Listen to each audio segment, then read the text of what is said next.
Hello friends, welcome to Electron College. നമ്മൾ discuss ചെയ്യുന്നത് power സിസ്റ്റത്തിലെ ഇമ്പോർട്ടൻറ്റ് ടോപ്പിക്സ് ആണ്. അപ്പോൾ so far we discussed about our various factors അല്ലെങ്കിൽ various terms associated with our variable load മുതലായ കാര്യങ്ങൾ നമ്മൾ ഡിസ്കസ് ചെയ്ത് കഴിഞ്ഞു. ഓക്കെ, ഇനിയും അത്തരത്തിൽ ഉള്ളൊരു 2-3 ടോപ്പിക്കുകളിലേക്കാണ് നമ്മൾ കടക്കുന്നത്. അതിൻ്റെ ഇമ്പോർട്ടൻസ് എന്ന് പറയുന്നത് ക്വസ്റ്റ്യൻസ് തന്നെയാണ്. ക്വസ്റ്റ്യൻസ് ഒരുപാട് ചോദിക്കുന്നൊരു സെക്ഷനാണ് ഇതൊക്കെ. അതുകൊണ്ട് തന്നെ വളരെ ഡീറ്റെയിൽ ആയിട്ട് നമ്മളതിനെ കാണേണ്ടതായിട്ടുണ്ട്. ഓക്കെ, സോ നെക്സ്റ്റ് നമ്മൾ ചെക്ക് ചെയ്യാൻ പോകുന്ന ടോപ്പിക്കിൻ്റെ പേരാണ് പവർ ജനറേഷൻ്റെ economics. Okay, economics of your power generation.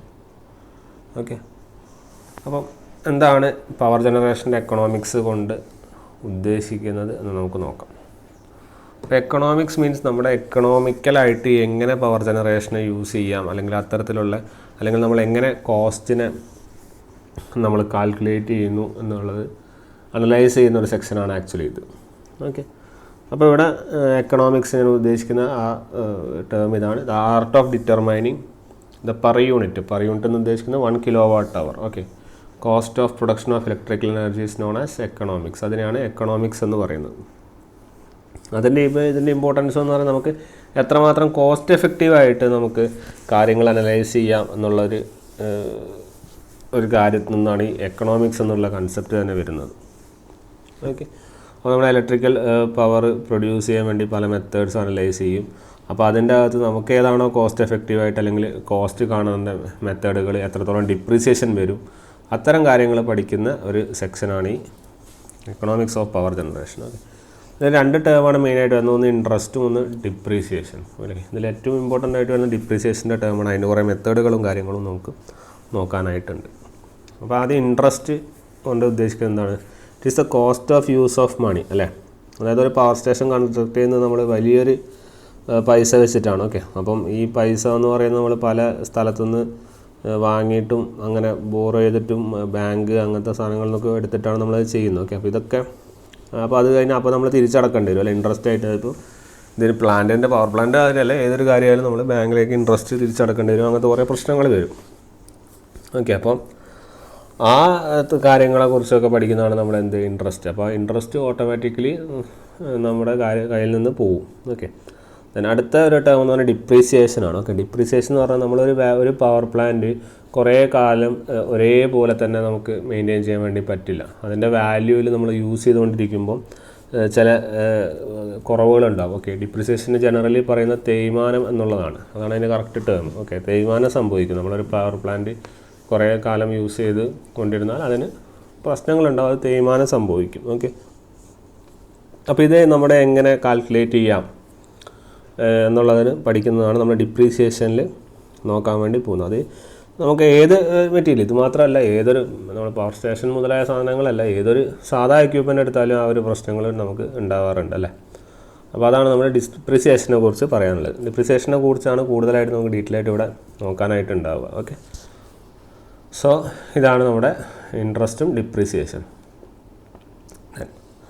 അടുത്ത പഠിക്കുന്ന കോസ്റ്റ് ഓഫ് ഇലക്ട്രിക്കൽ എനർജിയാണ്. അതായത് നമ്മളീ പറഞ്ഞു, നമ്മൾ ഓരോ പ്ലാന്റിന് ഇപ്പോൾ ഓരോ കൊല്ലത്തിലുള്ള, ഇപ്പം എല്ലാ കൊല്ലവും യൂസ് ചെയ്യുമ്പോൾ ഓരോ കൊല്ലവും ആ പ്ലാന്റ് എക്യുപ്മെൻറ്റിന് ഡിപ്രീസിയേഷൻ തേയ്മാനം സംഭവിച്ചുകൊണ്ടേയിരിക്കും, അല്ലേ? അപ്പോൾ ഓരോ കൊല്ലവും അതിൻ്റേതായ പ്രശ്നങ്ങളുണ്ട്. അപ്പോൾ അതൊക്കെ നമ്മൾ ഈ കോസ്റ്റിനെ ഡിപ്പെൻഡ് ചെയ്തിട്ടാണ് നമ്മളത് പറയുന്നത്. ഓക്കെ, അപ്പം പ്ലാന്റിൻ്റെ വാല്യൂ എല്ലാ കൊല്ലവും റെഡ്യൂസ് ചെയ്തുകൊണ്ടിരിക്കുന്നു. അപ്പോൾ അതിനെ വിളിക്കുന്നവരാണ് ആനുവൽ ഡിപ്രീസിയേഷൻ. ഓക്കെ, അപ്പോൾ അതൊക്കെ ആ ഡിപ്രീസിയേഷൻ്റെ സെക്ഷനാണ്. നമ്മളിപ്പോൾ കോസ്റ്റാണ് നമ്മൾ അനലൈസ് ചെയ്യാൻ വേണ്ടി പോകുന്നത്. അപ്പോൾ കോസ്റ്റ് എന്ന് പറയുന്നത് ആക്ച്വലി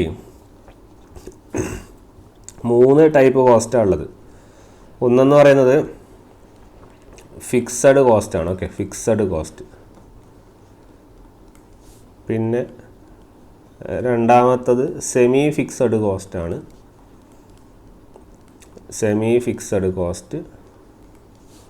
മൂന്നാമത്തത് റണ്ണിങ് കോസ്റ്റാണ്.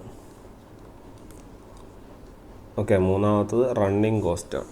അപ്പം ഫിക്സഡ് കോസ്റ്റ് എന്ന് പറയുന്നത് നമ്മളിപ്പോൾ എല്ലാം ഒരു പ്ലാന്റ് ഒരു പവർ പ്ലാന്റ് നമ്മൾ ഡിസൈൻ ചെയ്യുന്നതുമായിട്ട് ബന്ധപ്പെട്ടുള്ള കാര്യങ്ങൾ ആണ് നമ്മൾ ആലോചിക്കാൻ വേണ്ടി ഉദ്ദേശിക്കുന്നത്. അപ്പോൾ ഒരു ഓർഗനൈസേഷനോ അല്ലെങ്കിൽ ഒരു പവർ പ്ലാന്റോ നമ്മൾ ഉണ്ടാക്കാൻ വേണ്ടി പോവുകയാണ്. ഓക്കെ, അപ്പം നമ്മൾ ഈ ഫിക്സഡ് കോസ്റ്റുകളിൽ ഏതൊക്കെ ഉൾപ്പെടുത്താം എന്നുള്ള കാര്യമാണ് നിങ്ങൾക്ക് ഒരു അനാലിസിസ് നടത്താൻ വേണ്ടി പറ്റുന്നത്. അതായത് നമ്മൾ ഒരു പ്ലാന്റ് ഫിറ്റ് ചെയ്യുമ്പോൾ നമ്മൾ അതിൽ എത്രത്തോളം കോസ്റ്റ് നമുക്കതിന് വേണ്ടി വരും എന്നുള്ളൊരു കാര്യത്തിൽ നമുക്ക് അനലൈസിസ് ഉണ്ടാവും അല്ലേ. അപ്പം ഇവിടെ വരുന്നത് ഫിക്സഡ് കോസ്റ്റ് കൊണ്ട് ഉദ്ദേശിക്കുന്നത് the annual cost of an power plant. Okay, ഒരു പവർ പ്ലാന്റിൻ്റെ ആനുവൽ കോസ്റ്റ് എത്രയാവും എന്നുള്ളത് ഫിക്സഡ് ആണ്. അതിലിപ്പം നമുക്കൊന്നും ചെയ്യാൻ പറ്റില്ല, അതൊന്നും മാറ്റാനൊന്നും പിടിക്കാനൊന്നും പറ്റില്ല. അപ്പോൾ അത് ഫിക്സഡ് ആണ്. ആ ആനുവൽ കോസ്റ്റ് നമ്മൾ എന്തായാലും ആ പ്ലാന്റ് നമ്മൾ ബിൽഡ് ചെയ്യുമ്പോൾ സപ്ലൈ ചെയ്തേ പറ്റൂ. ഓക്കെ, സിമിലർലി ആ പ്ലാന്റ് ഫിറ്റ് ചെയ്യുന്നൊരു സ്ഥലം ഉണ്ടാവുമല്ലോ, ഒരു സ്ഥലം ഉണ്ടാവില്ല. അപ്പോൾ നമ്മൾ സ്ഥലം ലീസിനോ അങ്ങനെ എന്തെങ്കിലും എടുക്കുകയാണെങ്കിൽ അതിൻ്റെ ഒരു ക്യാപിറ്റൽ കോസ്റ്റിന് ഇൻട്രസ്റ്റ് വരും അല്ലേ. അപ്പോൾ ആ സ്ഥലവും ആ സ്ഥലത്തിൽ വരുന്ന ക്യാപിറ്റൽ കോസ്റ്റിൻ്റെ പൈസയും അല്ലേ. അപ്പം അതാണ് interest and capital cost of land. Interest and the capital cost of land. Okay, interest and the capital cost of land. അതുപോലെ തന്നെ നമ്മൾ ആ ഫിക്സഡ് കോസ്റ്റിൽ ചെയ്യുമ്പോൾ നമുക്ക് കുറേ ഒഫീഷ്യൽസ് ഉണ്ടാവും. അതായത് വലിയ വലിയ ആളുകൾ, അവരെ സാലറി ഒന്നും നമുക്ക് ഒരിക്കലും കുറയ്ക്കാനൊന്നും പറ്റില്ല. അതൊക്കെ നമുക്ക് ഫിക്സഡ് ആയിട്ട് തന്നെ വേണ്ടി വരും. അതൊരു വലിയ തുകയായിരിക്കും. ഓക്കെ, അപ്പോൾ അത്തരത്തിലുള്ള കോസ്റ്റുകളൊക്കെ ഫിക്സഡ് കോസ്റ്റാണ്. അതായത് നമുക്ക് നിർബന്ധമായിട്ട് ഇത് ചെയ്തേ പറ്റൂ, ഇതില്ലാതെ നമുക്ക് മുന്നോട്ട് പോകാൻ പറ്റില്ല. അതായത് ഇത് ഒരു പ്ലാന്റ് ഫിറ്റ് ചെയ്യുമ്പോൾ നമ്മൾ ഈ കോസ്റ്റുകളൊക്കെ മുന്നിൽ കണ്ടേ പറ്റുള്ളൂ. ഓക്കെ, അപ്പോൾ നമുക്കതിൽ കൂട്ടാം salaries of your high officials. Okay, high ഒഫീഷ്യൽസിൻ്റെ സാലറി ഒക്കെ നമുക്ക് ഈ ഫിക്സഡ് കോസ്റ്റിൽ നമ്മൾ ഉൾപ്പെടുത്തേണ്ടതായിട്ട് വരും. അപ്പോൾ ഒരു മൊത്തം കോസ്റ്റിൻ്റെ പവർ പ്ലാന്റ് ആനുവൽ കോസ്റ്റ്, അതുപോലെ തന്നെ ആ ലാൻഡിൻ്റെ ഇൻട്രസ്റ്റിൻ്റെ കോസ്റ്റ്, ഹൈ ഒഫീഷ്യൽ സാലറി ഒക്കെ നമ്മൾ നിർബന്ധമായിട്ടും ഫിക്സഡ് കോസ്റ്റിന് നമ്മൾ അനലൈസ് ചെയ്തേ പറ്റൂ. വേറെ മാർഗ്ഗമൊന്നുമില്ല അതിൽ. അപ്പോൾ അത് കാൽക്കുലേറ്റ് ചെയ്യുന്ന കോസ്റ്റാണ് ഫിക്സഡ് കോസ്റ്റ്. ഓക്കെ, ഇനി സെമി ഫിക്സഡ് കോസ്റ്റ് ഉണ്ട്. സെമി ഫിക്സഡ് കോസ്റ്റ് എന്ന് വെച്ചാൽ നമ്മുടെ ബിൽഡിംഗ് എക്യുപ്മെൻറ്റുകൾ, അതായത് ബിൽഡിങ്ങിൻ്റെ കാര്യം നമ്മളിവിടെ പറഞ്ഞു. ഓക്കെ, അപ്പോൾ ഇനി ബിൽഡിങ്ങിലുള്ള എക്യുപ്മെൻറ്റുകൾ, ആ ബിൽഡിങ്ങിലുള്ള എക്യുപ്മെൻറ്റുകൾക്കുള്ള ഇൻട്രസ്റ്റും അവയുടെ ഡിപ്രീസിയേഷൻ, അതൊക്കെയാണ് നമ്മൾക്ക് ഏത് വരുന്നത് സെമി ഫിക്സഡ് കോസ്റ്റ്. ഒപ്പം നമ്മൾ ആ ഭൂമിയുടെ ടാക്സുകൾ, ഓക്കെ, ആ എക്യുപ്മെൻറ്റ് ടാക്സുകൾ അതൊക്കെ വരും. അതോടൊപ്പം തന്നെ ഇവിടെ നമ്മൾ ഹൈ ഒഫീഷ്യൽസാണ് പറഞ്ഞത്. അതിൻ്റെ താഴെ നമുക്ക് സാധാരണക്കാരായ മാനേജ്മെൻറ്റും ക്ലറിക്കൽ സ്റ്റാഫും ഒക്കെ ഉണ്ടാകും, അവരുടെ സാലറി ഒക്കെ കൊടുക്കണം. അപ്പം അതൊക്കെ നമ്മൾ ഏതിലാണ് കണക്ക് കൂട്ടുക? സെമി ഫിക്സഡ് കോസ്റ്റിലാണ് കണക്ക് കൂട്ടുക. അപ്പം ഓർത്ത് വയ്ക്കുക, ഇതിൽ വരുന്നത് ആനുവൽ ഇൻട്രസ്റ്റ്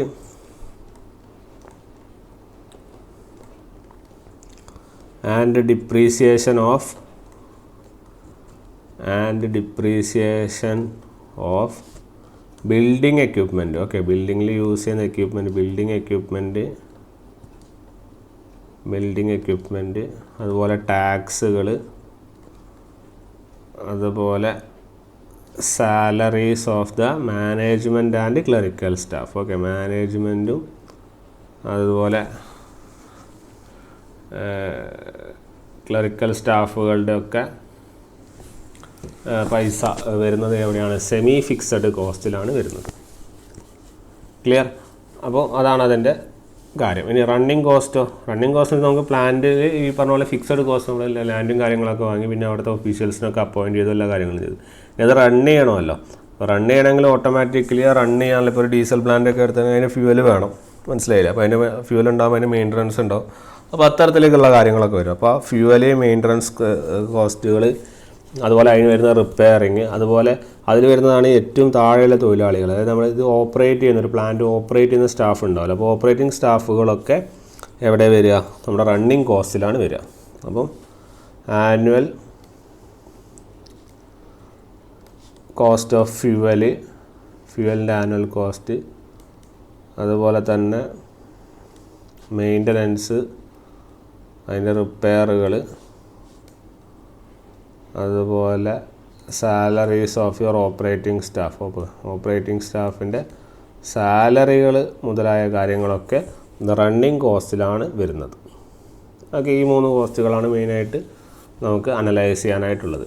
ഇനി നിങ്ങളോട് ചിലപ്പോൾ ഇത് ചോദിക്കുക, ഈ വിഭാഗം ആൾക്കാർ അല്ലെങ്കിൽ ഈ വരുന്ന കോസ്റ്റുകൾ ഏതിൽ പെടും എന്നുള്ള കാര്യം ചോദിക്കാം.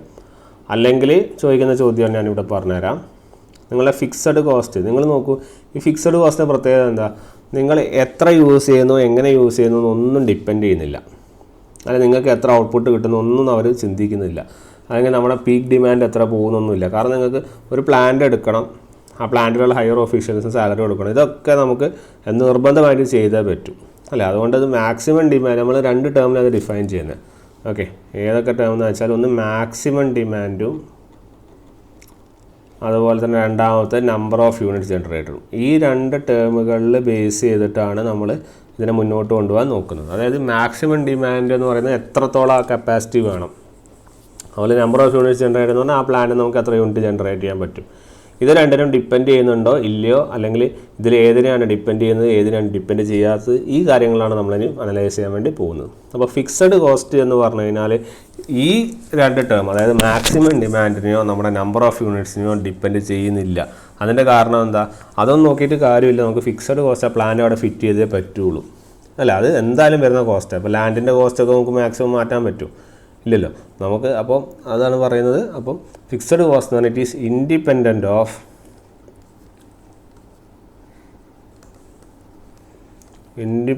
Of your maximum demand and number of units generated. Maximum ഡിമാൻഡിനും നമ്പർ ഓഫ് യൂണിറ്റ് ജനറേറ്ററിനും ഇത് ഡിപ്പെൻഡ് ചെയ്യുന്നില്ല. ഇത് നിർബന്ധമായിട്ടും വേണ്ട കോസ്റ്റാണ്. അതാണ് ഫിക്സഡ് കോസ്റ്റ്. ഇനി സെമി ഫിക്സഡ് കോസ്റ്റിൻ്റെ പ്രത്യേകത എന്താ വെച്ചാൽ നമ്മുടെ ഈ ബിൽഡിംഗ് എക്യുപ്മെൻറ്റ്, ടാക്സ്, ഇങ്ങനത്തെ കാര്യങ്ങളൊക്കെ ഡിപ്പെൻഡ് ചെയ്യും. പക്ഷേ എത്ര യൂണിറ്റ്സ് ജനറേറ്റ് ചെയ്യുന്നു എന്നതിനെ ഡിപ്പെൻഡ് ചെയ്യുന്നില്ല. ഓക്കെ, നിങ്ങൾക്ക് പീക്ക് ഡിമാൻഡിനനുസരിച്ചിട്ടാണ് നമ്മുടെ ബിൽഡിംഗ് എക്യുപ്മെൻറ്റ് എത്ര വേണം, അതിൻ്റെ കോസ്റ്റ് എത്ര വേണം. അപ്പോൾ അത്രയും ഡിമാൻഡുള്ള പ്ലാന്റ് ഫിറ്റ് ചെയ്യുമ്പോൾ നമ്മൾ എത്ര മാനേജ്മെൻറ്റ് സ്റ്റാഫിനോട് വെക്കണം, ഇങ്ങനത്തെ കാര്യങ്ങളൊക്കെ നോക്കുന്നതാണ് semi fixed cost. So this depends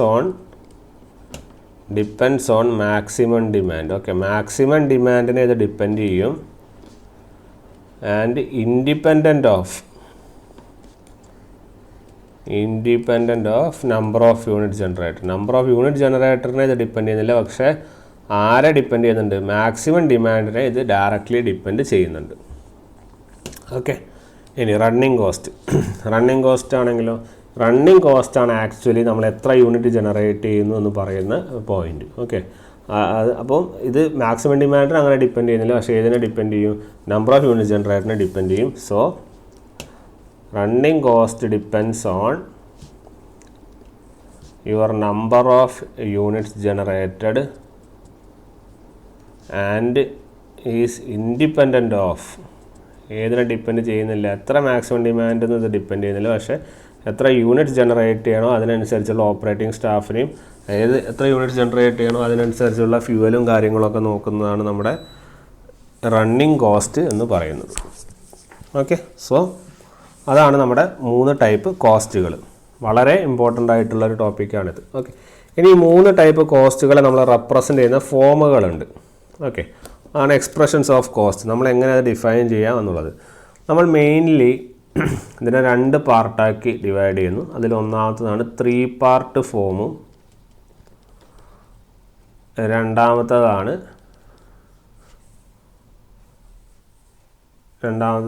2 part form. Okay, 3 part form, 2 part form. അതിൽ ആദ്യത്തേത് എന്ന് പറയുന്നത് 3 പാർട്ട് ഫോമാണ്. Okay, 3 part form. അപ്പോൾ 3 പാർട്ട് ഫോമിൻ്റെ പ്രത്യേകത എന്ന് പറഞ്ഞാൽ നമ്മളിവിടെ 3 കോസ്റ്റ് കണ്ടു. ഏതൊക്കെ? നമ്മുടെ ഫിക്സഡ്, സെമി ഫിക്സഡ്, ആനുവലും ഉണ്ട്. ഈ 3 കോസ്റ്റിനെയും ഡിപ്പെൻഡ് ചെയ്യുന്നു, അല്ലെങ്കിൽ ഇതിൻ്റെ ഓവറോൾ സമ്മിനെയാണ് നമ്മൾ ടോട്ടൽ കോസ്റ്റായിട്ട് നമ്മൾ 3 പാർട്ട് ഫോമിൽ എഴുതുന്നത്. ഓക്കെ, അപ്പോൾ എങ്ങനെ നമുക്ക് എഴുതാമെന്ന് പറഞ്ഞാൽ total annual cost equal to rupees. നമ്മൾ എനർജിയാണ് കാൽക്കുലേറ്റ് ചെയ്യുന്നത്, അപ്പോൾ റുപ്പീസിലാണ് വരിക. ഓക്കെ, റുപ്പീസ് അല്ല, ആദ്യം നമ്മൾ ഏതൊക്കെ കോസ്റ്റുകളെന്ന് എഴുതാം, എന്നിട്ട് ഞാൻ എഴുതി തരാം. അപ്പോൾ ഏതൊക്കെ കോസ്റ്റുകൾ? 3 കോസ്റ്റുകൾ നമുക്കറിയാം. ഫിക്സഡ് കോസ്റ്റ്, അതുപോലെ semi fixed cost, similarly running cost. ഈ മൂന്നെണ്ണത്തിനെയും ഡിപ്പെൻഡ് ചെയ്യും. ക്ലിയർ? അപ്പം ഈ ഫിക്സഡ് കോസ്റ്റ് എന്ന് പറഞ്ഞാൽ നമ്മൾ പറഞ്ഞു അതൊരു കോൺസ്റ്റൻറ്റ് വാല്യൂ ആണ്. കാരണം it is independent of your maximum demand and number of units. രണ്ടിനും ഡിപ്പെൻഡ് ചെയ്യുന്നില്ല. അതുകൊണ്ട് തന്നെ നമുക്ക് പറയാം ഇതൊരു കോൺസ്റ്റൻ്റ് ആയിരിക്കും, ഇതൊരു കോൺസ്റ്റൻറ്റ് വാല്യൂ ആണ്. ഓക്കെ. സെമി ഫിക്സഡ് കോസ്റ്റോ? സെമി ഫിക്സഡ് കോസ്റ്റ് മാക്സിമം ഡിമാൻഡിനെയാണ് ഡിപ്പെൻഡ് ചെയ്യുന്നത്. ഏതിനെ ഡിപ്പെൻഡ് ചെയ്യുന്നില്ല? നമ്പർ ഓഫ് യൂണിറ്റ് ജനറേറ്ററിന് ഡിപ്പെൻഡ് ചെയ്യുന്നില്ല. നമ്പർ ഓഫ് യൂണിറ്റ് ജനറേറ്റഡ് ആണെങ്കിൽ നമുക്ക് പറയാം അത് കിലോ വാട്ട് അവർ ആണ്. കാരണം നമ്പർ ഓഫ് യൂണിറ്റ് ജനറേറ്റർ ആകുമ്പോൾ നമുക്ക് എത്ര യൂണിറ്റ് വേണം എന്നുള്ളത് യൂണിറ്റ് റിപ്രസെൻ്റ് ചെയ്യുന്നത് കിലോ വാട്ട് അവറിലാണ്. പക്ഷേ മാക്സിമം ഡിമാൻഡിൽ എത്ര യൂണിറ്റ് എന്നുള്ളതല്ല, എത്ര വരെ ഹൈ കപ്പാസിറ്റി ആ ലോഡ് വലിക്കുന്നു എന്നുള്ളതാണ്. ആ ഡിമാൻഡുകൾ റെപ്രസെൻ്റ് ചെയ്യുക ഒന്നെങ്കിൽ KW അല്ലെങ്കിൽ KVAയിലായിരിക്കും. കോമൺലി KWയിലാണ് വരുന്നത്. KVA ഉള്ള ഘട്ടങ്ങളും വരാറുണ്ട്. ഓക്കെ, അത് ഘട്ടം ഞാൻ പറഞ്ഞുതരാം എവിടെ വരാമെന്ന്. അപ്പം KWയിലാണ് നമ്മൾ ഏതിനെ റെപ്രസെൻ്റ് ചെയ്യുന്നത്? മാക്സിമം ഡിമാൻഡിനെ റെപ്രസെൻ്റ് ചെയ്യുന്നത്. സോ നമുക്ക് പറയാം സെമി ഫിക്സഡ് കോസ്റ്റ് എന്നുള്ളത് it will be proportional to ഏതിന് പ്രപ്പോർഷണൽ ആയിരിക്കും? മാക്സിമം ഡിമാൻഡിന് പ്രപ്പോർഷണൽ ആയിരിക്കും. ഓക്കെ. അതുപോലെ റണ്ണിങ് കോസ്റ്റ് ഏതിനാന്ന് പറഞ്ഞു? എത്ര യൂണിറ്റ്സ് ജനറേറ്റ് ചെയ്യുന്നത്, അതായത് kilowatt hour. So it will be proportional to number of unit generated. എത്ര യൂണിറ്റ്സ് ജനറേറ്റ് ചെയ്യുന്നു എന്നുള്ളതിനെ ഡിപ്പെൻഡ് ചെയ്യുന്നതാണ് നമ്മുടെ running cost. Okay. So number of unit generated. Okay. അപ്പോൾ നമ്മൾ ഇതിനെ എങ്ങനെ മാറ്റി എഴുതാന്ന് പറഞ്ഞാൽ നമ്മുടെ ടോട്ടൽ ആനുവൽ കോസ്റ്റ് നമുക്ക് എഴുതാം. ഇറ്റ് ഈസ് റുപ്പീസ്, കോൺസ്റ്റൻറ്റിനെ തൽക്കാലം A എന്ന് എടുക്കുന്നു. ദെൻ സെമി ഫിക്സഡ് കോസ്റ്റ് എന്ന് പറഞ്ഞാൽ നമ്മൾ KWയിലല്ലേ ഡിഫൈൻ ചെയ്യുന്നത്. അപ്പം BKW, അതായത് ഒരു വാല്യൂ, കോൺസ്റ്റൻറ്റുകളാണ് Bയും Aയും ഒക്കെ യൂസ് ചെയ്യുന്നത്. Okay. Then C into kilowatt hour, അതേതിനെ ഡിഫൈൻ ചെയ്യുന്നു? റണ്ണിങ് കോസ്റ്റിനെ ഡിഫൈൻ ചെയ്യുന്നു. ക്ലിയർ? ഇത് ഫിക്സഡ് കോസ്റ്റ്, ഇത് സെമി ഫിക്സഡ് കോസ്റ്റ്, ഇത് ഇതിനെ റെപ്രസെൻ്റ് ചെയ്യുന്ന റണ്ണിങ് കോസ്റ്റിനെ ഡിഫൈൻ ചെയ്യുന്നു. ക്ലിയർ? ഇതാണ് ഇതിൻ്റെ 3 പാർട്ട് ഫോമിൻ്റെ കൺസെപ്റ്റ്. ഓക്കെ. ഇനി അടുത്തതുള്ളതാണ് 2 പാർട്ട് ഫോം. ഓക്കെ, അടുത്ത ഫോമാണ് 2 പാർട്ട് ഫോം. ഈ 2 പാർട്ട് ഫോമിൻ്റെ പ്രത്യേകത എന്ന് വെച്ചാൽ total annual cost will be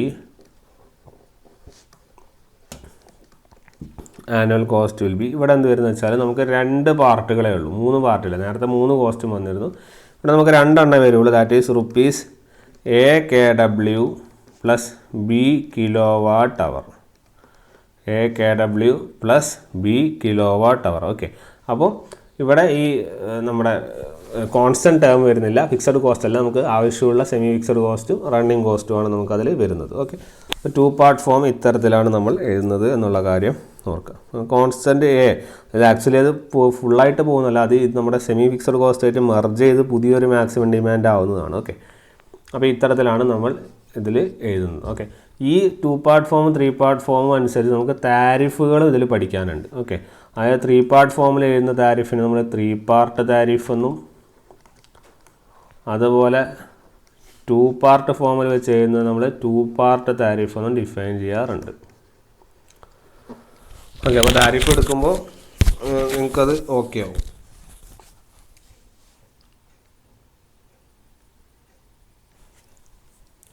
okay. അപ്പം അങ്ങനെ 2 ടൈപ്പ് താരിഫുകൾ ഉണ്ട് എന്നുള്ള കാര്യം മനസ്സിലാക്കുക. ഇങ്ങനെ 2 ഫോമുകളുണ്ട്. ഇതിൻ്റെ അകത്താണ് ആ താരിഫും പറയുന്നത്. ഓക്കെ. അപ്പോൾ ഇതാണ് നമ്മുടെ കോസ്റ്റുകളെ കുറിച്ച് നമുക്ക് പഠിക്കാനുള്ള ഇമ്പോർട്ടൻ്റ് കാര്യങ്ങൾ. ഇതാണ് നമ്മുടെ കോസ്റ്റുകൾ. ഓക്കെ. ഇനി അടുത്തതായിട്ട് നോക്കാനായിട്ടുള്ളത് നമ്മുടെ ഡിപ്രീസിയേഷൻ. നമ്മൾ പറഞ്ഞു ഡിപ്രീസിയേഷൻ വളരെ ഇമ്പോർട്ടൻ്റ് ടേമാണ് ഇതിനെ സംബന്ധിച്ചിടത്തോളം. അപ്പോൾ ഡിപ്രീസിയേഷൻ എങ്ങനെ ഹാപ്പൻ ചെയ്യുന്ന, ഡിപ്രീസിയേഷനിൽ വരുന്ന കാര്യങ്ങൾ എന്തൊക്കെ എന്ന് നമുക്ക് അനലൈസ് ചെയ്യേണ്ടതായിട്ടുണ്ട്. ഓക്കെ. അപ്പോൾ ഡിപ്രീസിയേഷനിൽ വരുന്ന കാര്യങ്ങൾ എന്തൊക്കെയാണെന്ന് നമുക്ക് നോക്കാം. അപ്പോൾ ഡിപ്രീസിയേഷൻ എന്ന് പറഞ്ഞാൽ എന്താണ്? നിങ്ങളുടെ വാല്യൂ, എക്യുപ്മെൻറ്റിൻ്റെ വാല്യൂ ഓരോ വർഷം കഴിയുമ്പോഴും എത്ര കുറയുന്നു അല്ലേ, അതിനാണ് നമ്മൾ ഡിപ്രീസിയേഷൻ എന്ന് പറയുക. ആ ഡിപ്രീസിയേഷൻ നമ്മളൊരു ഒരു സ്യൂട്ടബിൾ ടൈമിലായിരിക്കും അതുണ്ടാവുക അല്ലേ. അപ്പോൾ ആ സ്യൂട്ടബിൾ എമൗണ്ട് അല്ലെങ്കിൽ ആ സ്യൂട്ടബിൾ ലൈഫ് സ്പാനിൽ ഉണ്ടാവുന്ന ഒരു ചാർജ് ഉണ്ട്. ഓക്കെ. അതിനെ വിളിക്കുന്നവരാണ് ഡിപ്രീസിയേഷൻ ചാർജ്. ഓക്കെ. അതിനെ വിളിക്കുന്നവരാണ് ഡിപ്രീസിയേഷൻ ചാർജ്. അപ്പോൾ ആ ഡിപ്രീസിയേഷൻ ചാർജ് കാണാൻ വേണ്ടി നമ്മൾ മെയിൻലി 3 മെത്തേഡുകളാണ് നമ്മൾ കാൽക്കുലേറ്റ് ചെയ്യുന്നത്. ഓക്കെ. അപ്പോൾ മെത്തേഡ്സ് ഓഫ് ഡിപ്രീസിയേഷൻ കൊണ്ട് ഉദ്ദേശിക്കുന്നത് for for determining the annual depreciation charge. Annual depreciation charge determine ചെയ്യാൻ വേണ്ടിയിട്ട് നമുക്ക് 3 മെത്തേഡ്സുകൾ വരുന്നുണ്ട്. ഓക്കെ, അതിൽ ഒന്നാമത്തെ മെത്തേഡാണ് സ്ട്രെയിറ്റ് ലൈൻ മെത്തേഡ്. ഓക്കെ, എന്താണ് സ്ട്രെയിറ്റ് ലൈൻ മെത്തേഡ്. ദെൻ രണ്ടാമത്തതാണ് ഡിമിനിഷിങ് വാല്യൂ മെത്തേഡ്. രണ്ടാമത്താണ് ഡിമിനിഷിങ് വാല്യൂ മെത്തേഡ്. ദെൻ മൂന്നാമത്തതാണ് സിങ്കിങ് ഫണ്ട് മെത്തേഡ്. ഓക്കെ, മൂന്നാമത്താണ് sinking fund method.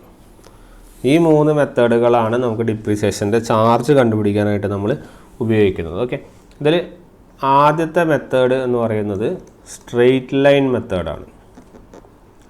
Okay, straight line method simple കാര്യങ്ങളാണ്, ഒരു പ്രശ്നമില്ലാതെ വളരെ ഈസി ആയിട്ട് നമുക്ക് അനലൈസ് ചെയ്യാവുന്നതാണ് സ്ട്രെയിറ്റ് ലൈൻ മെത്തേഡ്. ഓക്കെ, അപ്പോൾ സ്ട്രെയിറ്റ് ലൈൻ മെത്തേഡ് എന്താ പറയുന്നതെന്ന് പറഞ്ഞാൽ നമ്മൾ എല്ലാ കൊല്ലവും നമ്മൾ ഈ മൊത്തം ഡിപ്രീസിയേഷൻ്റെ അതുപോലെ തന്നെ നമ്മൾ എത്ര വർഷം എടുക്കുന്നു എന്നുള്ളതിനനുസരിച്ച് നമ്മളൊരു ചാർജ് കാൽക്കുലേറ്റ് ചെയ്യും. ഓക്കെ, അതിനെ വിളിക്കുന്നത്, അത് എങ്ങനെ കാൽക്കുലേറ്റ് ചെയ്യുന്നത്, അത് ഈ മെത്തേഡ് യൂസ് ചെയ്തിട്ടാണ് കാൽക്കുലേറ്റ് ചെയ്യുന്നത്. അതിനെയാണ് നമ്മൾ സ്ട്രെയിറ്റ് ലൈൻ മെത്തേഡ് എന്ന് പറയുന്നത്. ഓക്കെ, അപ്പോൾ സ്ട്രെയിറ്റ് ലൈൻ മെത്തേഡിൻ്റെ definition is this, that is a constant depreciation charge is made every year. A constant depreciation charge is made every year. എല്ലാ കൊല്ലവും നമ്മളൊരു കോൺസ്റ്റൻറ്റ് ഡിപ്രീസിയേഷൻ ചാർജ് നമ്മൾ എടുക്കുന്നുണ്ട്. ഓക്കെ, ആ കോൺസ്റ്റൻറ്റ് ഡിപ്രീസിയേഷൻ ചാർജ് ഏതിൻ്റെ ബേസിസിലാണ് എടുക്കുന്നത്? ഓൺ ദ ബേസിസ് ഓഫ് നമ്മളെ total depreciation, എത്ര ഡിപ്രീസിയേഷൻ വന്നോ അതിൻ്റെ ബേസ് ചെയ്തിട്ട് നമ്മളൊരു കോൺസ്റ്റൻറ്റ് ഡിപ്രീസിയേഷൻ ചാർജ് എടുക്കുന്നുണ്ട് on the base of total depreciation and the useful life of property. Okay, and the useful life of property, എത്ര ലൈഫ് ഉണ്ട് അല്ലെങ്കിൽ എത്ര വർഷം അതിനെ കൊണ്ടുപോകാം എന്നുള്ളതിനെ കുറിച്ചും നമുക്ക് ഈ സ്ട്രെയിറ്റ് ലൈൻ മെത്തേഡ് വഴി കാണാം. ഓക്കെ, അപ്പോൾ ഇത് ആക്ച്വലി ഒരു ഡെഫിനിഷനാണ്, അതിൻ്റെ ഒരു ഫോർമുല വെച്ച് നമ്മളത് കാൽക്കുലേറ്റ് ചെയ്യേണ്ട മെത്തേഡ് പറയുന്നുണ്ട്. ഓക്കെ, അത്രേ ഉള്ളൂ, സിമ്പിളായിട്ട് അനലൈസ് ചെയ്യാവുന്ന കാര്യമുള്ളൂ. അപ്പോൾ സ്ട്രെയിറ്റ് ലൈൻ മെത്തേഡിൽ എങ്ങനെയാണ് ആനുവൽ ഡിപ്രീസിയേഷൻ ചാർജ് കാണുക എന്ന് പറഞ്ഞു കഴിഞ്ഞാൽ, the annual depreciation charge equal to total depreciation. Okay, total depreciation divided by useful life. Total depreciation divided by useful life. ഈ total depreciation divided by useful നമുക്ക് എഴുതാം, it is P minus S by N. ഈ value ആണ് ഓർക്കേണ്ടത്. അപ്പോൾ straight line method ഇനി കിട്ടിക്കഴിഞ്ഞാൽ ഉടനടി ഈ വാല്യൂയിലേക്ക് പോവുക, അല്ലെങ്കിൽ ഫോർമുലയിലേക്ക് പോവുക, P minus S by N, where P is the initial cost. P എന്താണ്? ഇനീഷ്യൽ കോസ്റ്റ് ആണ്. എസ് എന്ന് പറയുന്നത് it is scrap value or salvage value. Okay, scrap value അല്ലെങ്കിൽ സാൽവേജ് വാല്യൂ. ദെൻ എൻ എന്ന് പറയുന്നത് നമ്മുടെ നമ്പർ ഓഫ് ഇയേഴ്സ് ആണ്. Okay, N എന്ന് പറയുന്നത് നമ്മുടെ നമ്പർ ഓഫ് ഇയേഴ്സ്. അപ്പോൾ ഇനീഷ്യൽ കോസ്റ്റ്, സ്ക്രാപ്പ് അല്ലെങ്കിൽ സാൽവേജ് വാല്യൂ, എൻ എന്ന് പറയുന്നത് എന്താണ്? നമ്പർ ഓഫ് ഇയേഴ്സ് ആണ്. ഇത്തരത്തിലാണ് നമ്മളൊരു സ്ട്രെയിറ്റ് ലൈൻ മെത്തേഡിൽ നമ്മൾ കാൽക്കുലേറ്റ് ചെയ്യേണ്ടത്. എന്ത് കാൽക്കുലേറ്റ് ചെയ്യേണ്ടത്? ആനുവൽ ഡിപ്രീസിയേഷൻ ചാർജ് നമ്മൾ കാൽക്കുലേറ്റ് ചെയ്യേണ്ടത്. ഓക്കെ, സോ അതാണ് first method, straight line method. Okay, next second one, second method എന്ന് പറയുന്നത് ഡിമിനിഷിങ് വാല്യൂ മെത്തേഡാണ്. Okay, diminishing value method.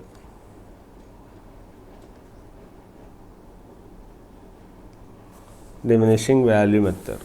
Okay, അപ്പോൾ ഡിമിനിഷിങ് വാല്യൂ മെത്തേഡിൽ എന്താ ചെയ്യുന്നതെന്ന് പറഞ്ഞു കഴിഞ്ഞാൽ, നമ്മൾ ഓരോ കൊല്ലത്തെയും നമ്മൾ ഡിപ്രീസിയേഷൻ ചാർജ് നമ്മൾ എന്ത് ചെയ്യാറുണ്ട്? കാൽക്കുലേറ്റ് ചെയ്യാറുണ്ട്, ശരിയല്ലേ?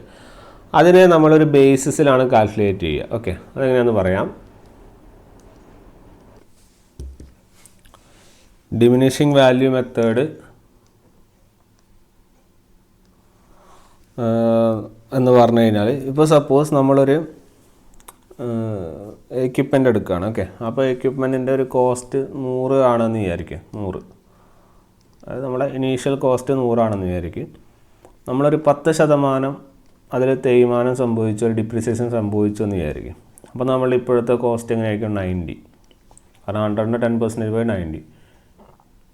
ഈ കോസ്റ്റ് അല്ലെങ്കിൽ ഇതേ പെർസെൻറ്റേജിൽ തന്നെയാണ് ഡിമിനിഷ് ചെയ്യുന്നത്. ഓക്കെ, ഇതേ പെർസെൻറ്റേജിൽ തന്നെ പിന്നെയും ഡിമിനിഷ് ചെയ്യുന്നത്. അപ്പോൾ പിന്നെയും ഒരു 10% റിഡക്ഷൻ. അപ്പോൾ എത്ര വരും? ഇപ്പോൾ 90 × 10% 9 കുറഞ്ഞു. അപ്പോൾ എത്ര? 81. ശരിയല്ലേ? ഇനി അത് കഴിഞ്ഞ് ഇതിനും പിന്നെയും 10%. അപ്പോൾ 8.1 കുറഞ്ഞ് പിന്നെ അങ്ങനെ വാല്യൂ ആവും. അപ്പോൾ ഇങ്ങനെ ഒരു കോൺസ്റ്റൻറ്റ് ഡിപ്രീസിയേഷനിൽ നിന്ന് ഒരു ബേസ് വാല്യൂയിൽ നിന്ന് കോൺസ്റ്റൻ്റ് ആയിട്ട് ഡിപ്രീസ് ചെയ്യുന്ന ആ മെത്തേഡിനെ വിളിക്കുന്ന പേരാണ് ഡിപ്രീസിയേഷൻ വാല്യൂ മെത്തേഡ്. ഓക്കെ, അപ്പോൾ എല്ലാ കൊല്ലവും ഡിപ്രീസിയേഷൻ ഒരു ഫിക്സഡ് റേറ്റിൽ എന്ത് ചെയ്യുന്നു? കുറയുന്നു. ഓക്കെ, അതാണ് നമ്മുടെ ഡിമിനിഷിങ് വാല്യൂ മെത്തേഡ് പറയുന്നത്. സോ ഡെഫിനേഷൻ എഴുതുമ്പോൾ നിങ്ങൾക്കത് മനസ്സിലാവും. അതായത് ഈ മെത്തേഡിൽ എ ഡിപ്രീസിയേഷൻ ചാർജ്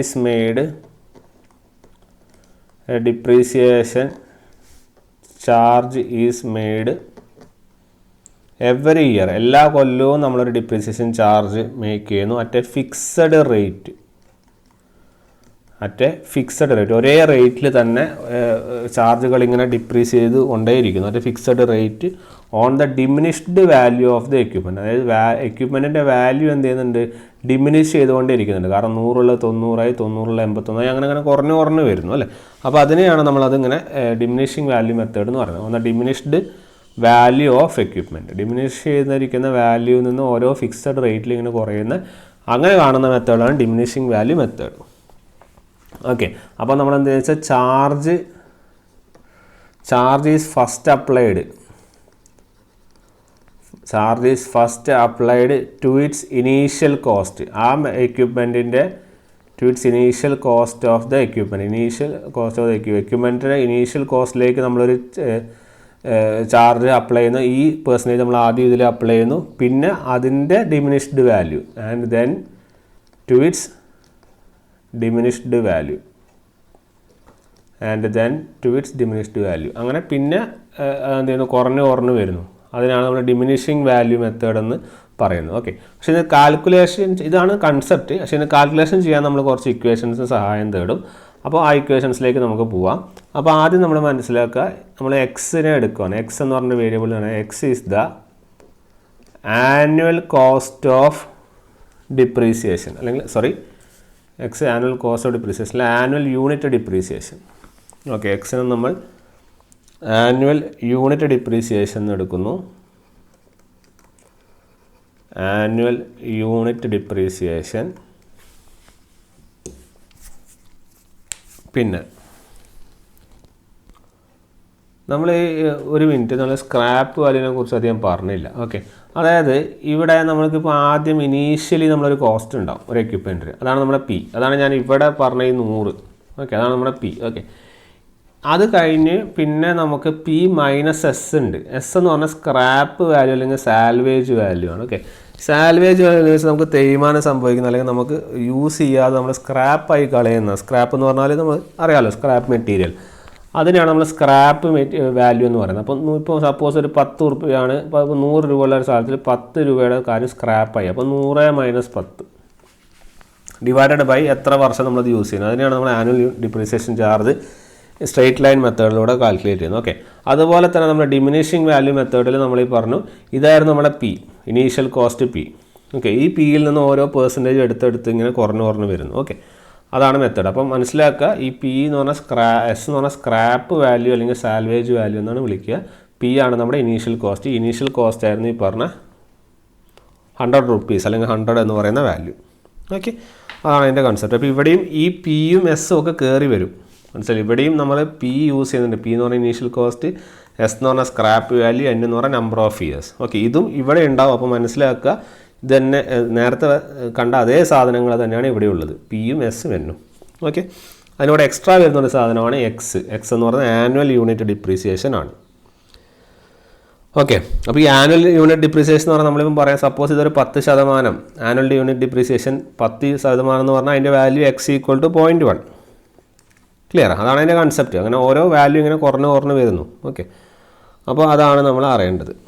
ഇനി നെക്സ്റ്റ് നമ്മൾ ഈ എക്യുപ്മെൻറ്റിൻ്റെ വാല്യൂ ഒരു വർഷം കഴിഞ്ഞാൽ എന്താവും നോക്കാം. The value of the equipment after 1 year, ഒരു വർഷം കഴിഞ്ഞാൽ ഈ എക്യുപ്മെൻറ്റിൻ്റെ വാല്യൂ എന്താ ഉണ്ടാവുക? ഇനീഷ്യലി ഇത് പി ആയിരുന്നു, ഒരു വർഷം കഴിയുമ്പോഴേക്കും അത് എന്തായി മാറി? ഇനീഷ്യലി ഇത് പി ആയിരുന്നു, ഒരു വർഷം കഴിയുമ്പോഴേക്കും നമ്മൾ അവിടെ 10% അപ്ലൈ ചെയ്തു. 10% അപ്ലൈ ചെയ്യുന്നത് വെച്ചാൽ ഈ എക്സ് ഇൻറ്റു ആ 100 അല്ലേ, അതായത് 10% എക്സ് എന്ന് പറഞ്ഞാൽ ഈ 10%ആണ്, 10% ഓഫ് 100 അല്ലേ. അപ്പോൾ നമുക്ക് എങ്ങനെ എഴുതേണ്ട ഒരു equation? It will be X into P, ശരിയല്ലേ? X into P. അങ്ങനെയാണ് നമുക്ക് എന്ത് കിട്ടുന്നത്? പി ഇൻറ്റു 1 - എക്സ് ഒരു വർഷത്തേക്ക് കിട്ടുന്നത്. ക്ലിയർ? ഒരു വർഷത്തേക്ക് കിട്ടുന്നത്. ഇനിയിപ്പോൾ നമ്മൾ value of equipment second year എങ്ങനെ കാൽക്കുലേറ്റ് ചെയ്യുക? സെക്കൻഡ് ഇയർ നമ്മുടെ ഫസ്റ്റത്തെ, അപ്പോൾ ഇപ്പോൾ ഇനീഷ്യൽ വാല്യൂ ഏതാ? ഇപ്പോൾ ഇനീഷ്യൽ വാല്യൂ സെക്കൻഡ് ഇയർ എന്ന് പറയുമ്പോൾ അതിൻ്റെ ഇനീഷ്യൽ വാല്യൂ ഏതാ വരിക? ഇതല്ലേ.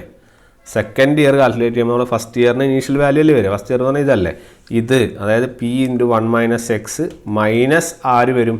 ഇതിൻ്റെ കൂടെ ഒരു എക്സ്, കാരണം പിന്നെയും 10% കുറയാണ്. അപ്പം it will be P into 1 - X into X, ശരിയല്ലേ? It will be P into 1 - X minus P X into 1 - X, ശരിയാണല്ലോ?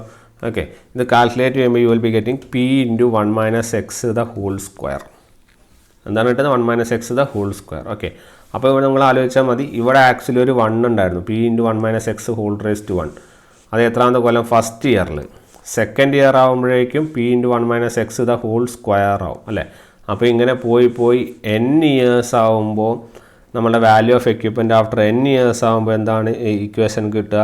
It will be P into 1 - X the whole raise to n എന്ന് വരില്ലേ, ശരിയല്ലേ? അപ്പോൾ നമുക്ക് എഴുതാം വാല്യൂ ഓഫ് എക്യുപ്മെൻറ്റ്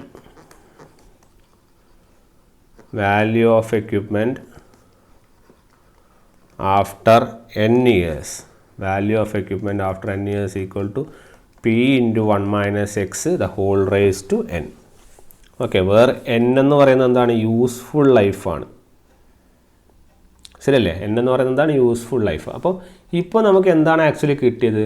നമ്മളൊരു equipment n വർഷങ്ങൾ ഉപയോഗിച്ച് കഴിഞ്ഞാലുള്ള എൻഡ് റിസൾട്ടാണ് കിട്ടിയത്, ശരിയല്ലേ? അപ്പോൾ ഇങ്ങനെ ഒരു വർഷം കുറേ തേയ്മാനം സംഭവിച്ച് കഴിഞ്ഞിട്ടുള്ളതിൻ്റെ വാല്യൂ ഇത്, ശരിയല്ലേ? അങ്ങനെ തേയ്മാനം കഴിഞ്ഞുള്ള വാല്യൂ ആണ് ഈ വാല്യൂ. ഇപ്പോൾ നിങ്ങൾക്ക് ഇപ്പോൾ കിട്ടിയ ഈ വാല്യൂ എന്ന് പറയുന്നത് ഇതായിരിക്കില്ലേ നിങ്ങളുടെ സ്ക്രാപ്പ് വാല്യൂ, ശരിയല്ലേ? അപ്പോൾ നമുക്കിതിനെ സബ്സ്റ്റിറ്റ്യൂട്ട് ചെയ്യാം. S equal to P into 1 - X the whole raise to n. അപ്പോൾ 1 - X the whole raise to n will be equal to S by P. So 1 - X will be equal to S by P whole raise to you will be getting 1/n അല്ലേ, n ഇപ്പുറത്തേക്ക് പോകണ്ടേ. അപ്പം ഇതിൻ്റെ അകത്ത് നിന്ന് നമ്മൾ നേരത്തെ പറഞ്ഞ annual unit depreciation charge will be equal to 1 - S by P whole raise to 1/n. ഇത് ചോദിക്കാറുണ്ട് സ്ഥിരമായിട്ട്, പരീക്ഷയ്ക്ക് കാണുന്ന ഒരു ടൈപ്പാണ്. ഈ എക്സ് എന്ന് പറഞ്ഞാൽ മനസ്സിലാക്കുക, X is the annual unit depreciation. Okay, X is the annual unit depreciation. 1 - S by P whole raise to 1/n. Okay, അപ്പോൾ അത് നിങ്ങൾ ഓർത്ത് വയ്ക്കുക. അതുപോലെ n ഇയേഴ്സ്, എത്ര വർഷം കഴിഞ്ഞാലും അല്ല എത്ര വർഷം കഴിഞ്ഞ് ആ എക്യുപ്മെൻറ്റിൻ്റെ ഇതുണ്ടാവും എന്ന് പറഞ്ഞു കഴിഞ്ഞാൽ it will be P into 1 - X whole raise to n. Okay, അപ്പോൾ നിങ്ങളോട് ഇപ്പോൾ സപ്പോസ് ചോദിക്കുകയാണ് depreciation for your first year എന്ന് ചോദിച്ചാൽ ഉത്തരം എന്തായിരിക്കും? Depreciation for the first year എന്ന് പറഞ്ഞാൽ it will be X into P, ശരിയല്ലേ? X into P. ആ എക്സിന് പകരം നിങ്ങൾ ആരെ സബ്സ്റ്റിറ്റ്യൂട്ട് ചെയ്യണം? ഇയാളെ സബ്സ്റ്റിറ്റ്യൂട്ട് ചെയ്യണം. ഈ എക്സ് ഇവിടെ സബ്സ്റ്റിറ്റ്യൂട്ട് ചെയ്താൽ നിങ്ങൾക്ക് ഉത്തരം കിട്ടും. ഓക്കെ, അപ്പോൾ ഫസ്റ്റ് ഇയറിൽ ഒരൊക്കെ ചോദിക്കാറുള്ളൂ. ഫസ്റ്റ് ഇയർ എന്ന് മനസ്സിലാക്കുക ഇതാണ് എക്സ് ഇൻറ്റു പി എന്നുള്ള കാര്യം നോട്ട് ചെയ്യുക. ഓക്കെ, ഇങ്ങനെയാണ് നമ്മൾ ഈ പറഞ്ഞ കൺസെപ്റ്റിന് നമ്മൾ അപ്ലൈ ചെയ്യുന്നത്. ഇങ്ങനെ ചെയ്യുന്ന ഈ മെത്തേഡിന് വിളിക്കുന്നവരാണ് diminishing value method. Clear? Okay, ഇനി അടുത്തത് മൂന്നാമത്തെ മെത്തേഡ് സിങ്കിങ് ഫണ്ട് മെത്തേഡാണ്. Okay, 1 minute. ഓക്കെ, മൂന്നാമത്തെ മെത്തേഡ് എന്ന് പറയുന്നത് സിങ്കിങ് ഫണ്ട് മെത്തേഡ്. നമ്മളത് എഴുതിയിരുന്നു. മൂന്നാമത്തെ മെത്തേഡ് എന്താണ്? Sinking fund method. അപ്പോൾ സ്ട്രെയിറ്റ് ലൈൻ മെത്തേഡ് കഴിഞ്ഞു. രണ്ടാമത്തത് നമ്മുടെ ഡിമിനിഷിങ് വാല്യൂ മെത്തേഡ് കഴിഞ്ഞു. ഇനി അടുത്തത് സിങ്കിങ് ഫണ്ട് മെത്തേഡാണ്. ഓക്കെ, സിങ്കിങ് ഫണ്ട് മെത്തേഡിൻ്റെ പ്രത്യേകത എന്താണെന്ന് പറഞ്ഞാൽ നമ്മളൊരു ഫിക്സഡ് ചാർജ് വെക്കും. ഓക്കെ, അതായത് ഒരു ഫിക്സഡ് ചാർജ് നമ്മൾ എല്ലാ കൊല്ലവും നമ്മൾ കാൽക്കുലേറ്റ് ചെയ്തുകൊണ്ടിരിക്കും. ഓക്കെ, ഫിക്സഡ് ചാർജ് നമ്മൾ എല്ലാ കൊല്ലവും നമ്മൾ എന്ത് ചെയ്തുകൊണ്ടിരിക്കും, കാൽക്കുലേറ്റ് ചെയ്തുകൊണ്ടിരിക്കും. ഓക്കെ, അപ്പം ഈ എല്ലാ കൊല്ലവും കാൽക്കുലേറ്റ് ചെയ്യുമ്പോൾ സോ സിങ്കിങ് ഫണ്ടിൽ നമ്മൾ കാൽക്കുലേഷൻ എങ്ങനെയാണെന്ന് പറഞ്ഞു കഴിഞ്ഞാൽ ഇവിടുത്തെ പ്രത്യേകത, ഈ സിങ്കിങ് ഫണ്ടിലെ പ്രത്യേകത, A fixed depreciation charge. Okay, A fixed depreciation charge is made every year. എല്ലാ കൊല്ലവും നമ്മളൊരു ഫിക്സഡ് ഡിപ്രീസിയേഷൻ ചാർജ് എടുക്കും. And the interest compounded on it annually. Interest compound ചെയ്ത് ആനുവലി നമ്മൾ എന്ത് ചെയ്യുന്നു, അതിനെ കോമ്പൗണ്ട് ചെയ്യുന്നു. ഓക്കെ, അപ്പോൾ നമ്മുടെ കോൺസ്റ്റൻറ്റ് ഡിപ്രീസിയേഷൻ ചാർജ് എന്ന് പറയുന്നത് എന്തായിരിക്കും, നമ്മുടെ ടോട്ടൽ ആനുവലിൻ്റെ ഇൻവെസ്റ്റ്മെൻറ്റും അതിൽ വരുന്ന ഇൻട്രസ്റ്റിൻ്റെ സമ്മും. ഓക്കെ, അതിൽ വരുന്ന ഇൻട്രസ്റ്റിൻ്റെ സമ്മും കൂടിയാണ് വരിക. ഓക്കെ, അപ്പോൾ ഈ സിങ്കിങ് ഫണ്ട് മെത്തേഡ് നമുക്ക് എങ്ങനെയാണെന്ന് നോക്കാം. അപ്പോൾ ഒരു ഫിക്സഡ് ഡിപ്രീസിയേഷൻ ചാർജ് എന്ന് പറഞ്ഞു കഴിഞ്ഞാൽ, അല്ലെങ്കിൽ ഡിപ്രീസിയേഷൻ ചാർജ് എന്ന് പറഞ്ഞാൽ എങ്ങനെ വരിക എന്ന് പറഞ്ഞാൽ, ദ ടോട്ടൽ ആനുവൽ ഇൻവെസ്റ്റ്മെൻറ്റ്, നമ്മുടെ total annual investment plus interest, നമ്മൾ ഇൻവെസ്റ്റ് ചെയ്യുന്ന കോസ്റ്റ് പ്ലസ് ഇൻട്രസ്റ്റ് എന്ന് പറഞ്ഞാൽ it will be equal to cost of replacement of equipment, നമ്മളെ equipment cost of replacement after its useful life. നമ്മുടെ useful life കഴിഞ്ഞ് നമ്മളെ equipment cost എന്നാന്ന് പറയുന്നത് നമ്മൾ മൊത്തം ആനുവൽ ഇൻവെസ്റ്റ്മെൻറ്റും അതിൻ്റെ ഇൻട്രസ്റ്റും. ആനുവൽ ഇൻവെസ്റ്റ്മെൻറ്റും അതിൻ്റെ ഇൻട്രസ്റ്റ് എന്ന് പറഞ്ഞാൽ നമ്മൾ മൊത്തം അതിനെ നമ്മൾ റീപ്ലേസ് ചെയ്യുമ്പോൾ നമ്മൾ നമ്മൾ ഇൻട്രസ്റ്റും കൂടി കാൽക്കുലേറ്റ് ചെയ്തിട്ടാണ് നമ്മൾ എന്ത് ചെയ്യുന്നത്, നമ്മളതിനെ റീപ്ലേസ് ചെയ്യുന്നത്. ഓക്കെ, അല്ലാതെ വെറുതെ റീപ്ലേസ് ചെയ്യില്ല. നമ്മൾ എത്ര ഇൻട്രസ്റ്റ് നമുക്ക് എത്ര പോയി എന്നുള്ള സാധനം കൂടി കാൽക്കുലേറ്റ് ചെയ്തിട്ട് മാത്രമേ നമ്മൾ റീപ്ലേസ് ചെയ്യാറുള്ളൂ. ഓക്കെ, സോ അതാണ് അതിൻ്റെ കൺസെപ്റ്റ്. അപ്പോൾ suppose if the cost of replacement equal to P minus S ആണെന്ന് വിചാരിക്കാം. Okay, cost of replacement P minus S ആണ്. കാരണം നമ്മുടെ മൊത്തം ചാർജ് മൈനസ് സ്ക്രാപ്പ്, ആ സ്ക്രാപ്പും കൂടി കഴിഞ്ഞിട്ടുള്ള ചാർജ്, അതാണ് പി മൈനസ് എസ്. ഓക്കെ, ഇനി നമ്മളിപ്പോൾ സപ്പോസ് ഒരു എമൗണ്ട് ക്യൂ നമ്മൾ എന്ത് ചെയ്യുകയാണെന്ന് വെച്ചാൽ, നമ്മളത് ഡിപ്രീസിയേഷൻ ചാർജ് നമ്മൾ കോമൺ ഇൻട്രസ്റ്റ് കാൽക്കുലേറ്റ് ചെയ്യാനുള്ള ഡിപ്രീസിയേഷൻ ചാർജ് നമ്മൾ ക്യൂ ആയിട്ട് അക്കൗണ്ട് ചെയ്യുകയാണെങ്കിൽ, നമ്മൾ if suppose an amount Q is deposited at the end of first year, ഒരു ഫസ്റ്റ് ഇയർ കഴിയുമ്പോൾ നമ്മളെ മൊത്തം ക്യൂവിൻ്റെ amount will be Q into 1+r whole raise to n minus 1. Okay, 1+r whole raise to n minus 1. അതുപോലെ amount Q deposit at the end of second year ആകുമ്പോൾ it will be Q into 1+r whole raise to n minus 2. അങ്ങനെ പോകും അല്ലേ. അപ്പോൾ മൊത്തം നമ്മൾ n-1 ഇയറിലേക്ക് വരുമ്പോഴേക്കും it will be Q into 1+r എന്ന് വരും. ഓക്കെ, ഇനി ആഫ്റ്റർ n ഇയേഴ്സ് ആവുമ്പോൾ it will be Q into 1+r whole raise to n minus 1 എന്നുള്ള ലെവലിലേക്ക് വരും. ഓക്കെ, അപ്പോൾ നമുക്ക് ടോട്ടൽ ഫണ്ടിൻ്റെ ഇക്വേഷൻ ഇതാ, നിങ്ങളിത് നോക്കേണ്ട ആവശ്യമില്ല, ഞാൻ പറയാം. അപ്പോൾ നമ്മുടെ ടോട്ടൽ ഫണ്ട് എന്ന് പറയുന്നത് Q into 1+r whole raise to n minus 1/r, where r is the annual rate of interest. r എന്ന് പറയുന്നത് ആനുവൽ റേറ്റ് ഓഫ് ഇൻട്രസ്റ്റ് ആണ്. Total fund after n years കഴിഞ്ഞുള്ള ടോട്ടൽ ഫണ്ട് എന്ന് പറഞ്ഞാൽ Q into 1+r whole raise to n minus 1. ഈ total fund ആണ് എന്തെന്ന് പറയുന്നത്, നമ്മൾ കോസ്റ്റ് ഓഫ് റീപ്ലേസ്മെൻ്റ് എന്ന് പറയുന്നത്. ഈ total fund after n years ആണ് നമ്മൾ എന്തിലേക്ക് ഇക്വേറ്റ് ചെയ്യുന്നത്, കോസ്റ്റ് ഓഫ് റീപ്ലേസ്മെൻ്റ് എന്ന് പറയുന്നത്. ഓക്കെ, സോ നമുക്ക് എഴുതാം cost of replacement P minus S equal to Q into 1+r whole raise to n minus 1 divided by r. Clear? ഇതിലെ ഈ ക്യൂവിനെയാണ് നമ്മൾ സിങ്കിങ് ഫണ്ട് എന്ന് പറയുന്നത്. സോ ഈ ഫോർമുലയാണ് നിങ്ങൾ കൂടുതലായിട്ടും അറിഞ്ഞിരിക്കേണ്ടത്. ചോദിച്ച് കാണാറുണ്ട്. Sinking fund Q equal to P minus S into r divided by 1+r whole raise to n minus 1. ഈ ക്വസ്റ്റ്യൻ കൂടുതലായും ചോദിച്ചു കാണാറുണ്ട് R divided by P minus S into R divided by 1 plus R whole raise to N minus 1. Okay, ഇതാണ് നിങ്ങൾ പഠിക്കേണ്ട ഇതിലുള്ള ഏക equation. അതിൽ ആർ എന്ന് പറഞ്ഞ റേറ്റ് ഓഫ് ഇൻട്രസ്റ്റ്, ബാക്കിയുള്ള ടേമുകൾ എന്നും പി യു എസും ഒക്കെ നിങ്ങൾക്ക് അറിയാം. ഓക്കെ, ഈ ക്യൂ എന്ന് പറയുന്നത് സിങ്കിങ് ഫണ്ട് എന്ന് പറയാറുണ്ട്, അല്ലെങ്കിൽ ഈ ക്യൂ ആണ് actually the uniform annual depreciation charge. നമ്മൾ ആനുവൽ ഡിപ്രീസിയേഷൻ ചാർജ് കാണുന്നതാണ് പഠിച്ചത്. ഇതിനെ തന്നെയാണ് യൂണിഫോം ആനുവൽ ഡിപ്രീസിയേഷൻ ചാർജ് എന്ന് പറയുന്നത്. ഇതാണ് നമ്മുടെ സിങ്കിങ് ഫണ്ട്. ക്ലിയർ? ഇനി ഇതിൽ വേറെ ചോദ്യം ചോദിക്കുന്നത് വെച്ചാൽ ഇത് എന്താണെന്ന് ചോദിച്ചിട്ടുണ്ട്. This is the sinking fund factor. ഇതിനെ എടുത്ത് ചോദിച്ചിട്ടുണ്ട് സിങ്കിങ് ഫണ്ട് ഫാക്ടർ. ക്ലിയർ? ഇതിനാണ് നമ്മൾ സിങ്കിങ് ഫണ്ട് ഫാക്ടർ എന്ന് പറയുന്നത്. സോ അതും ഒരു ഇമ്പോർട്ടൻറ്റ് ടെർമിനോളജി ആണ്. സോ സിങ്കിങ് ഫണ്ട് ക്യൂവിനെ നമുക്ക് ഡിഫൈൻ ചെയ്യാം. P minus S into R divide by 1 plus R whole raise to N minus 1. അതിൽ R divide by 1 plus R whole raise to N minus 1 ആണ് നമ്മുടെ എന്ത് sinking fund factor.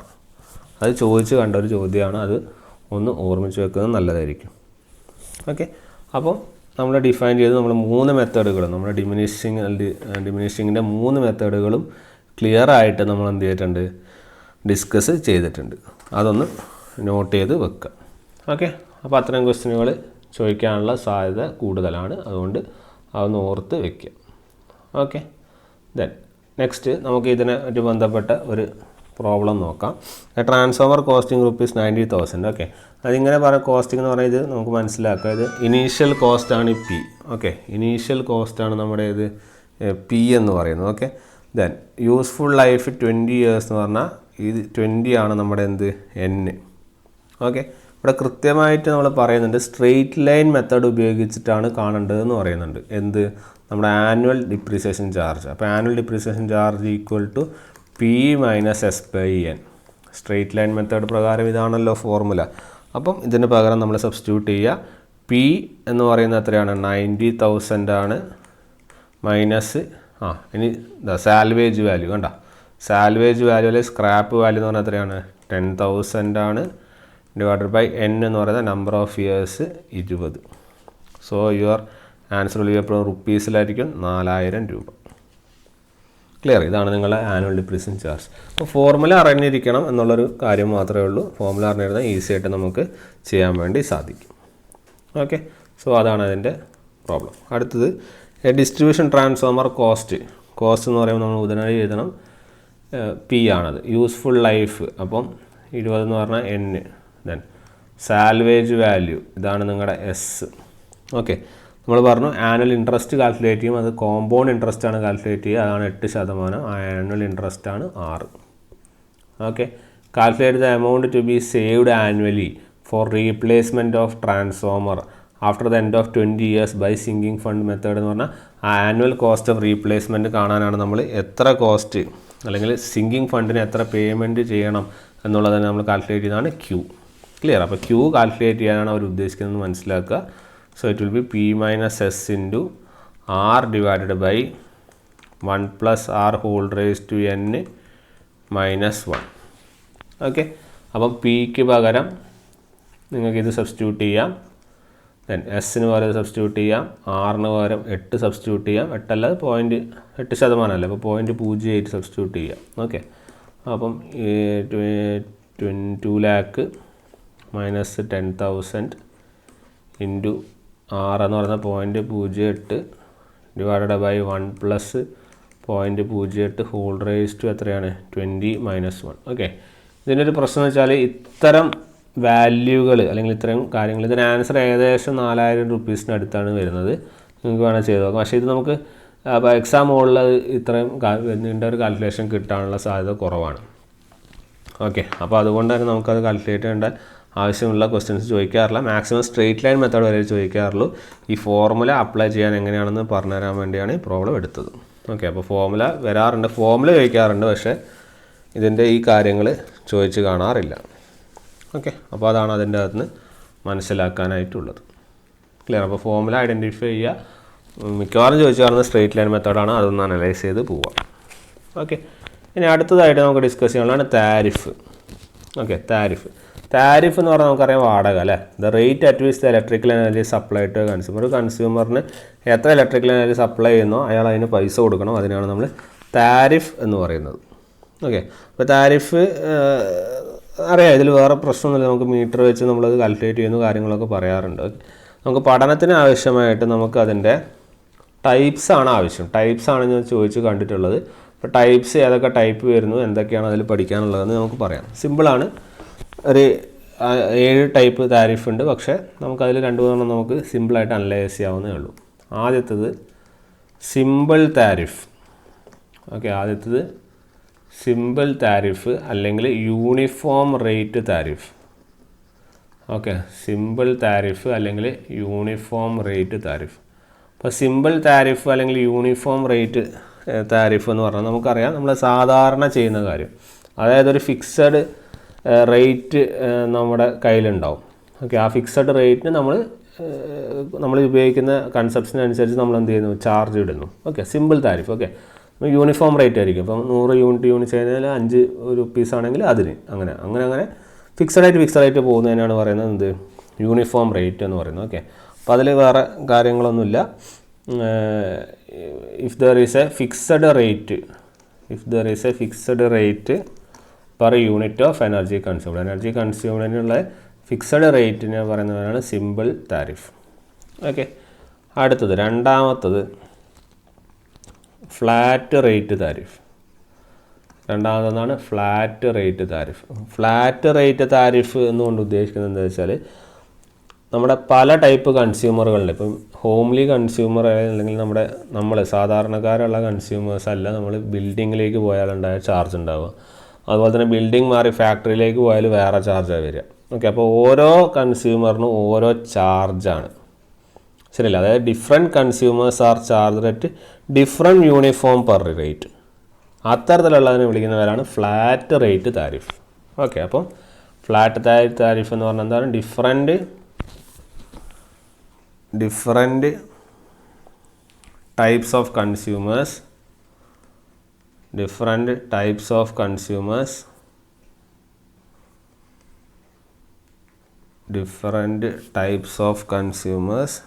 are charged at different uniform per unit rate. Okay, different uniform per unit rate. Clear? അതിനാണ് നമ്മൾ flat rate tariff. ഓരോ type of consumer, ഞാൻ പറഞ്ഞ പോലെ വേറെ ഉള്ള കൺസ്യൂമേഴ്സിന് ഓരോരുത്തർക്കും ഓരോ ചാർജ് ആയിരിക്കും. അതിനാണ് ഫ്ലാറ്റ് റേറ്റ് താരിഫ് എന്ന് പറയുന്നത്. ഓക്കെ, ഇനി അടുത്തത് block rate tariff. Okay, block rate tariff. Okay, block rate tariff എന്താണെന്ന് വെച്ചാൽ, നമ്മൾ ഓരോ ബ്ലോക്ക്, ഇപ്പം 100 യൂണിറ്റിന് ഒരു ചാർജ് ആയിരിക്കും. അത് കഴിഞ്ഞ് അടുത്ത 50 യൂണിറ്റിന് വേറെ ചാർജ്, അത് കഴിഞ്ഞ് അടുത്ത 50 യൂണിറ്റിന് വേറെ ചാർജ്, അങ്ങനെ ഓരോന്നിനും ഓരോ ചാർജുകൾ വെക്കുന്നതിനാണ് നമ്മൾ ബ്ലോക്ക് റേറ്റ് താരിഫ് എന്ന് പറയുന്നത്. ഓക്കെ, അപ്പം ബ്ലോക്ക് റേറ്റ് താരിഫിൽ നമ്മൾ എനർജി എങ്ങനെ ചാർജ് ചെയ്യുന്നത്, energy is charged at A specify rate. ഒരു ഫിക്സഡ് റേറ്റ് തന്നെ ആയിരിക്കും, പക്ഷേ അത് ബ്ലോക്ക് പോലെ ആയിരിക്കും. ഇപ്പോൾ 100-100 ചാർജ്, 50 ചാർജ്, അടുത്ത 100 ചാർജ്, അങ്ങനെ ആയിരിക്കും. ഓക്കെ, അപ്പോൾ പിന്നെ block of energy is charged at A specified rate and the succeeding blocks. ഇതിൽ കഴിഞ്ഞ ഒരു ചാർജിന് ഒരു റേറ്റ്, അത് കഴിഞ്ഞ് വരുന്ന ബ്ലോക്സ് ഓഫ് എനർജി, അതായത് succeeding blocks of energy are charged at a progressively reduced rate.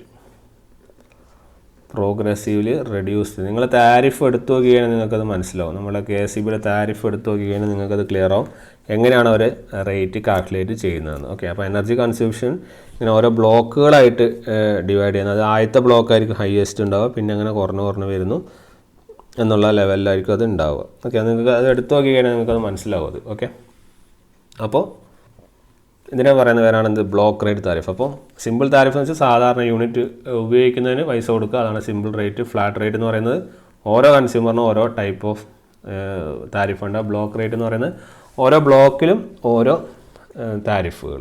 Okay, ഇനി അടുത്ത നാലാമത്തെ താരിഫാണ് മാക്സിമം ഡിമാൻഡ് താരിഫ്. ഇതിൻ്റെ അകത്തുനിന്നൊരു ക്വസ്റ്റ്യൻ ചോദിക്കാൻ ചാൻസ് ഉണ്ട്.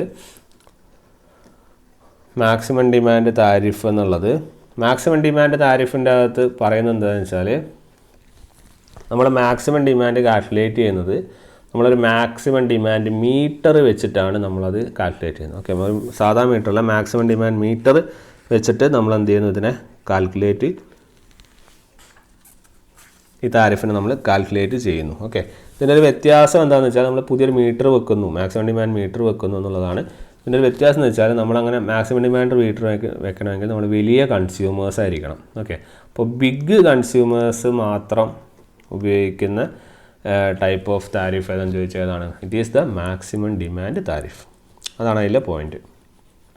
ഓക്കെ, ബിഗ് കൺസ്യൂമേഴ്സ് യൂസ് ചെയ്യുന്ന സാധനമാണ് മാക്സിമം ഡിമാൻഡ് താരിഫ്. ഓക്കെ, ഇനി അടുത്തത് അഞ്ചാമത്തത് 3 പാർട്ട് താരിഫാണ്. നമ്മൾ നേരത്തെ പഠിച്ച നമ്മുടെ 3 പാർട്ട് ഫോം തന്നെയാണ്, അതിൽ വേറെ വ്യത്യാസങ്ങളൊന്നുമില്ല. ആ ഫോം എങ്ങനെയാണുള്ളത് അത് തന്നെയാണ് അതിൻ്റെ താരിഫും വരും. ഓക്കെ, അടുത്തത് 2 പാർട്ട് താരിഫ്, അടുത്തത് 2 part tariff. Then last one power factor tariff, power factor tariff. Okay, അതായത് കൺസ്യൂമേഴ്സിൻ്റെ ലോഡ് കാൽക്കുലേറ്റ് ചെയ്യുമ്പോൾ പവർ ഫാക്ടറും കൂടി നമ്മൾ കൺസിഡർ ചെയ്യണം. അങ്ങനെയുള്ള താരിഫാണ് നമ്മുടെ എന്ത്, പവർ ഫാക്ടർ താരിഫ് എന്ന് പറയുന്നത്. ഓക്കെ, ഇതിൽ ചോദിക്കാനുള്ള സാധനം എന്ന് ചോദിക്കാറുണ്ട്, പവർ ഫാക്ടർ താരിഫിൻ്റെ ടൈപ്പുകൾ ഏതൊക്കെയാണ്? ഇതിൽ 3 എണ്ണം ഉണ്ട്. ഒന്നാമത് KVA